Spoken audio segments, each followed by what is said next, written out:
यानंतर आणखी एक मोठी बातमी, मराठा समाजाचं सर्वेक्षण पूर्ण होईपर्यंत महसूल विभागातल्या सर्वांच्या सुट्ट्या आता रद्द झाल्यात। मराठा समाजाचं सर्वेक्षण पूर्ण होईपर्यंत रजा रद्द कराव्यात अशा स्पष्ट सूचना आहेत। 7 दिवसात मराठा समाजाची सर्व माहिती गोळा केली जाईल।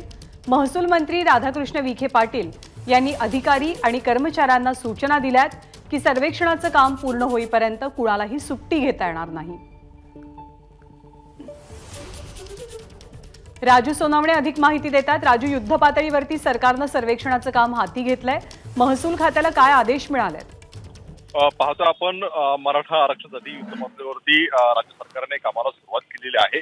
काल महसूल विभागाची महत्त्वाची बैठक मंत्रालयामध्ये पार पडली। या बैठकीला महसूल मंत्री, सर्व वरिष्ठ अधिकारी उपस्थित होते आणि या बैठकीमधून आदेश दिलेले आहेत की जे काही मराठा समाजाची आकडेवारी घ्यायची आहे किंवा सर्वेक्षण करायचं आहे तर त्याचा एक विशेष 7 दिवसांची मोहीम आखली जाणार आहे आणि यासाठी महसूल विभागातील अधिकारी आणि कर्मचारी यांची सगळ्यात महत्त्वाची भूमिका असणार आहे। त्यामुळे त्या 7 दिवसांच्या कालावधीमध्ये कुठल्याही महसूल अधिकाऱ्यांना रजा घेता येणार नाही अशा प्रकारचे आदेश दिलेले आहेत। कारण घराघरामध्ये जाऊन ही माहिती सगळी जी आहे ती गोळा करावी लागणार आहे आणि त्यासाठी पाहतो आपण तहसीलदार असेल, जिल्हाधिकारी असतील, विभागीय आयुक्त आणि महानगरपालिका आयुक्त या सगळ्यांना जे आहे ते नोडल अधिकारी म्हणून घोषित करण्यात झालेलं आहे। त्यामुळे हे काम करत असताना कुणालाही रजा घेता येणार नाही अशा प्रकारचे आदेश दिलेले आहे आणि कदाचित हा सगळी मोहीम किंवा हे आयोजन आहे ते पुढच्या 2 ते 3 दिवसानंतर सुरू होण्याची शक्यता आहे।